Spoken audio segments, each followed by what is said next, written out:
Okay, so now we are ready to introduce our speaker spark.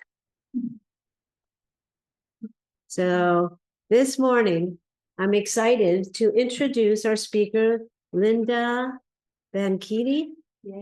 Bianchini. Okay, I said it correctly. The title of the talk, or maybe the life of the talk, is Healing the Fragmented Soul, Creating Miracles with the Living Light of Creation. Not too far off from what Jet was talking about. When you think about it, how connected they all are. Lynda is a shamanic priestess, a multidimensional healer, and oracle of the rose that has been a devotee of the priestess path and in service to Heros Gamos, the sacred marriage and reunification of masculine and feminine energies of the Holy Mother, Father God.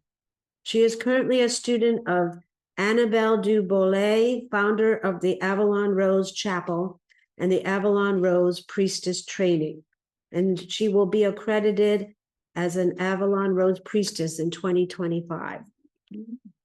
She explains that every one of us has parts of ourselves that are disembodied from our human consciousness due to different experiences, whether we experienced it in this lifetime or it is soul wounding we carried over into this life. Karmic stuff. Lots of karmic stuff. These contracts and fragmented pieces need to be integrated into the human awareness and for a regulated nervous system and embodiment of the higher self. Once these pieces are integrated, this will provide a direct connection with Holy Mother, Father God, Christ consciousness, Sophia, and the living light of creation. This leads us to healing, to seal and protect our light bodies. I look forward to hearing her story and message of healing and reconnecting to our magnificence and power. So thank you, and come on.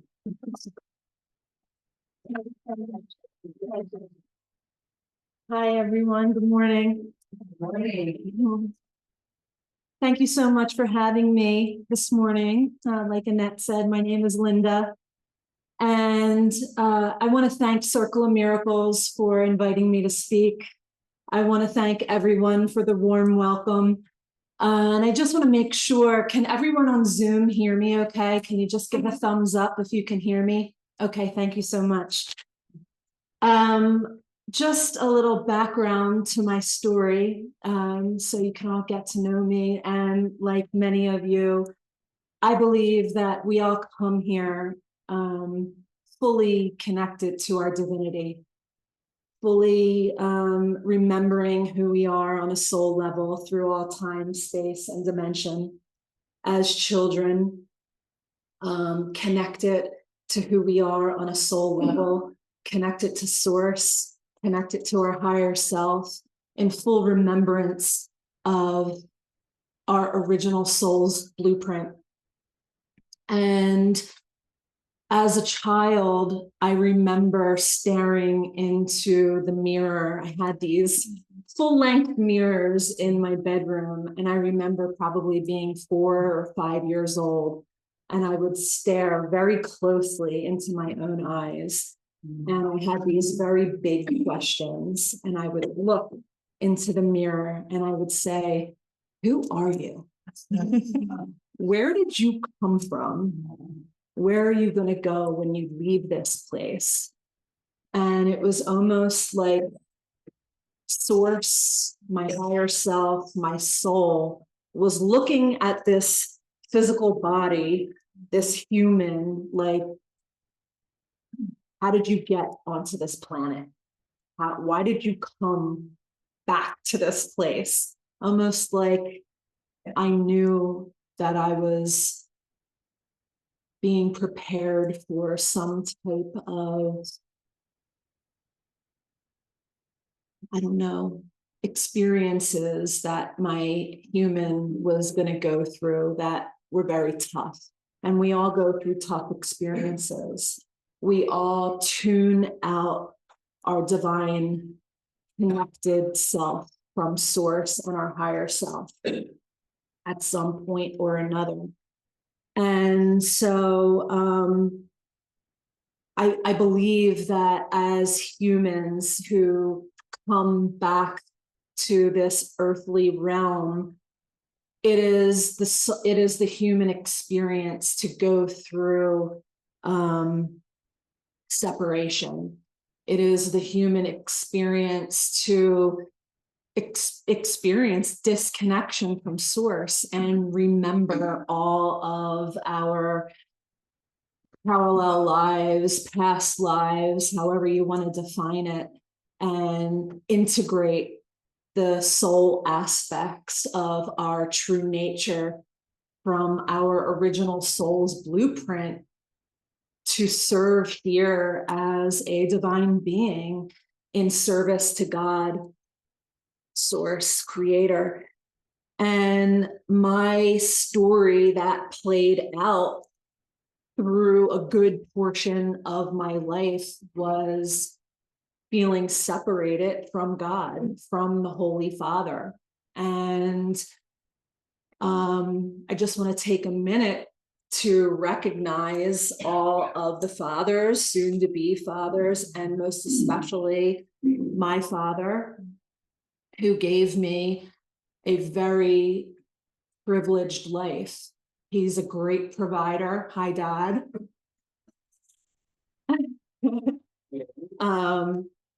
He was home every night, 5 o'clock. My mom had dinner on the table every single night. And my sole lesson was to feel disconnected from my dad, because our parents set the tone for creator, because we are seeking so desperately to feel this connection inside of ourselves through our parents. Who is God? Who is creator? We are seeking that love from our parents. And when we don't have this stabilized foundation that we think we need or have, we are gonna, our soul or our human psyche is going to fragment out into another dimension. And so I'm not saying my life was perfect. I did have some feelings around not feeling safe. And so for me, I went through life seeking that out in all my relationships, you know, seeking love, seeking validation. And this is not a new thing. A lot of people do this. So for me, I had this destabilized foundation in my life. You know, even though I had everything that looked great on the outside, I felt like I had this sort of foundation that was like, I need connection through relationships, you know? And so it's sort of a serendipitous occasion through all the healing work and inner child work that I've done, because when I said yes to this date, I didn't even know that it was Father's Day. And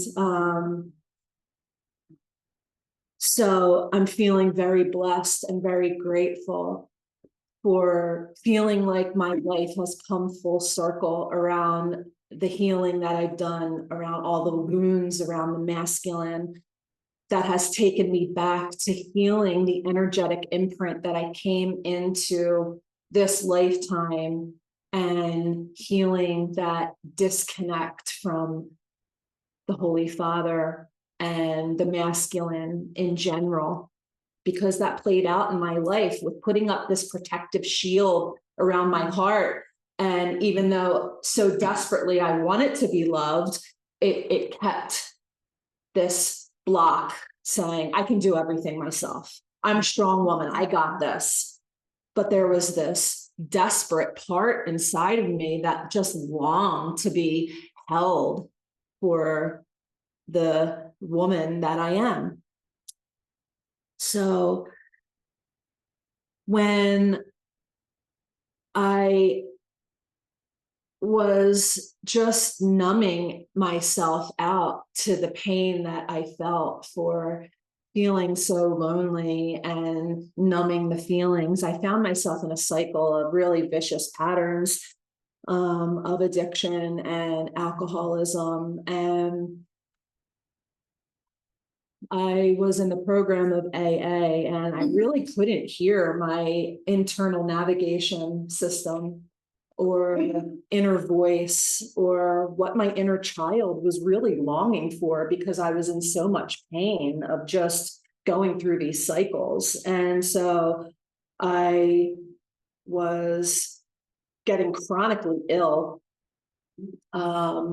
I had chronic constipation from like the age of 5 years old. I started getting seizures at the age of 16. And then shutting off the voice of my intuition was just this cycle of repetitive illness and disconnection from my intuition and source. So I found myself in the rooms of AA around 2003. And about 6 years of calling myself an addict and a drug addict, I was like, I am not sick. For the first time, I could start to really hear the voice of God enter back into my stream of consciousness. And when I raised my hand and called myself an alcoholic and an addict, I heard this voice say, no, you're not. And I know now that that was God speaking to me and moving me into the direction of truth. And I chased that voice, like it ignited a fire in me. Like I don't even know. And I was comfortable. I was in a room of safety and community, and I was being of service to other people. But I could feel this thing inside of my stomach, like I have to follow it. And I was making a lot of money. I was driving a nice car. I was a hairdresser. And God just completely broke my foundation and said, you have to go here now. And things started just to move in a completely different direction. And I knew on a soul level that I wanted to grow closer to God, because I always felt like I had this spirit of service inside of me and I wanted to help people.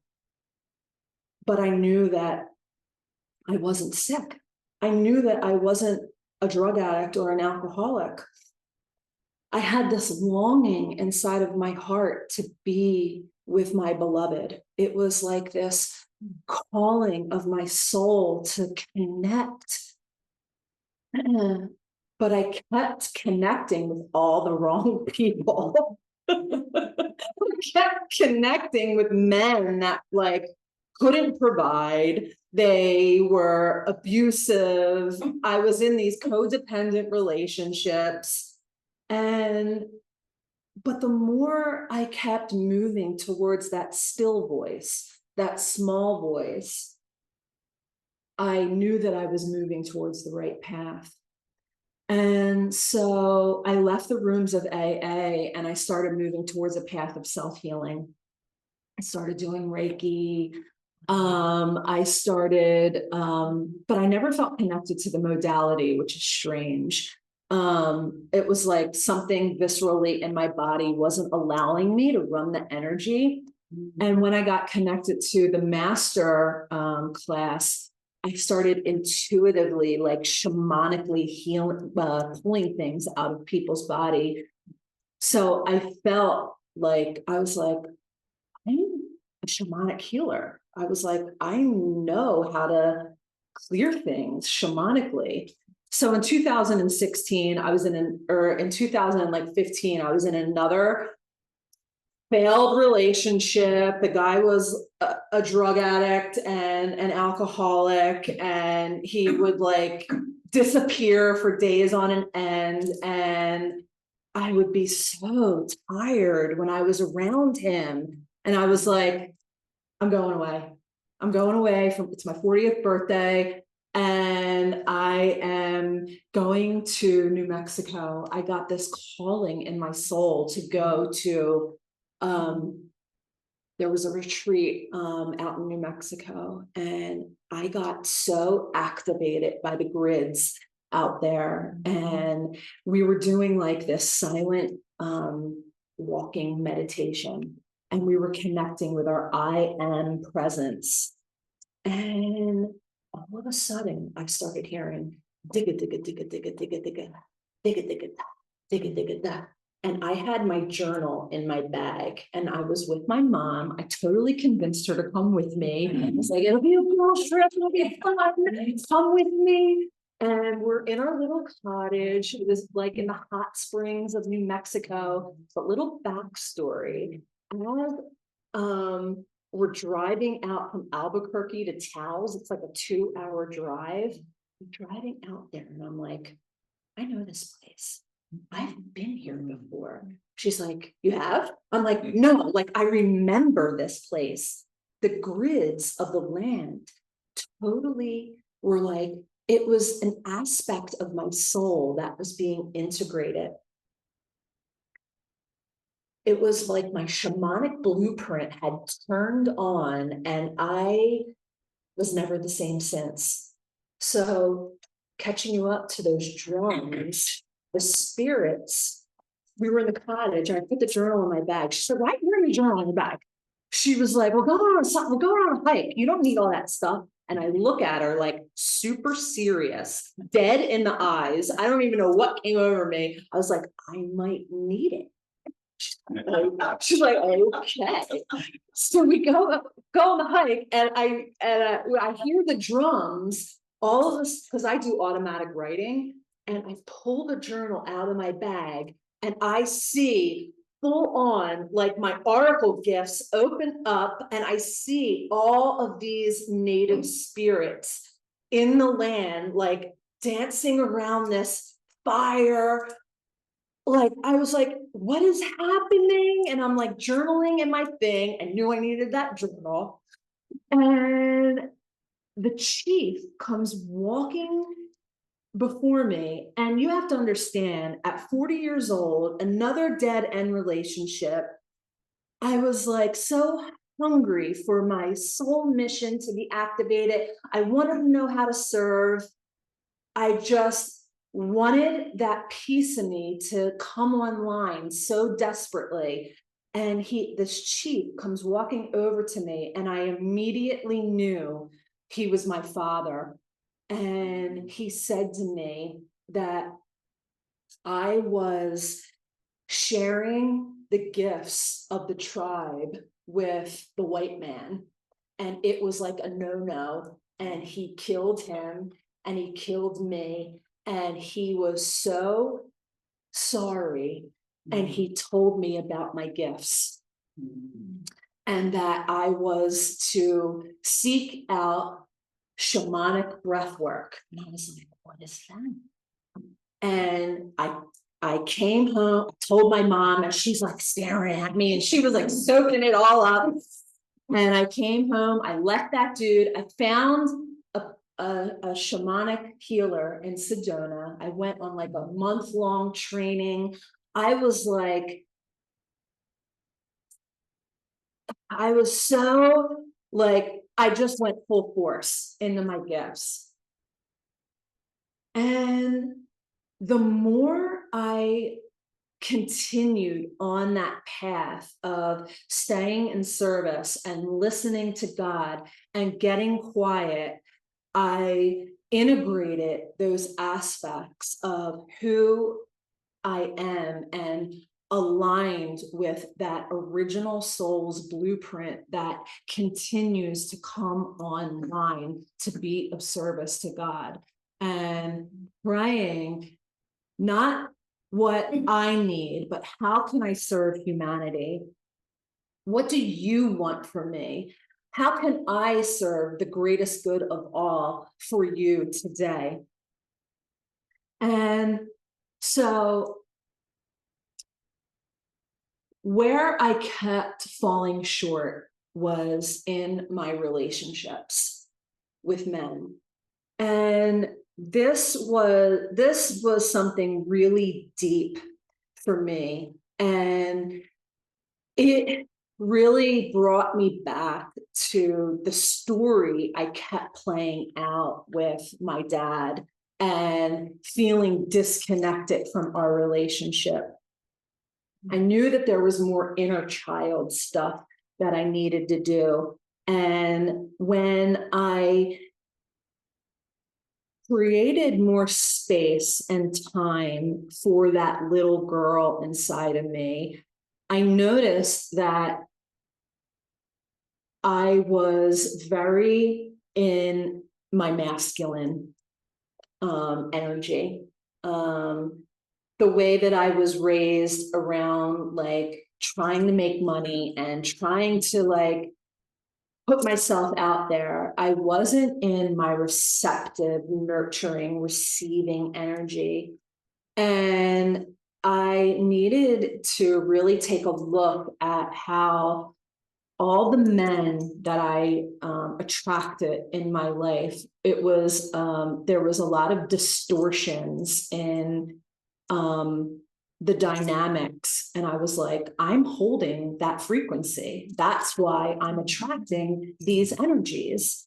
And so when I decided, I got certified in Karuna, oh, excuse me, Karuna Reiki, which is aligned with Christ. It's a very beautiful, loving, nurturing energy. And we went on this journey when I got certified in it, and Jesus came through and he gave me this incredible, like, womb activation. And after that, I was like, I'm going to start doing womb healing. And I started connecting with other women who were like really in their feminine and doing powerful womb healings. And this is what led me on the path of Paris Gamos to come into union with my masculine and feminine energies.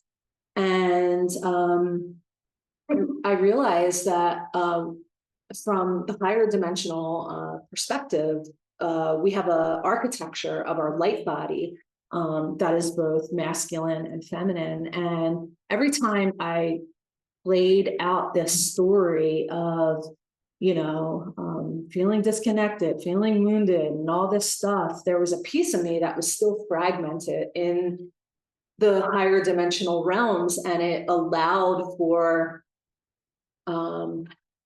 predatory energies and entities to come in through my light body and siphon energy, mainly my innocence and my joy and my childlike energy through these wounds that were not properly sealed in the golden light of Christ. So I decided to fully surrender over to the light and love of Christ and become a receptive, magnetic pole to creational energy. And I mean, we can really name it whatever we want to name it. I choose to name it the Christ Sophia, the Mother, Father, God, which is in union together, and allow my inner child to be healed from all those separation stories and wounding. And shortly after, I met my true beloved, who is the complete opposite from all of the other people that I have dated, because I healed the masculine architecture in my field and in my light body, and I allowed myself to receive true love in my life, somebody that is grounded and stable and doesn't disrupt my nervous system. So I continue to stay on that path, and when I find myself going back into old stories or old programs, I know that is just a mind virus that's trying to inject me and get to the light of Christ that needs energy to fuel itself. So yeah, I really don't have any much more to say, but that I'm thankful to be on this path, and I'm happy to answer any questions that anybody might have. Did I take up 20 minutes?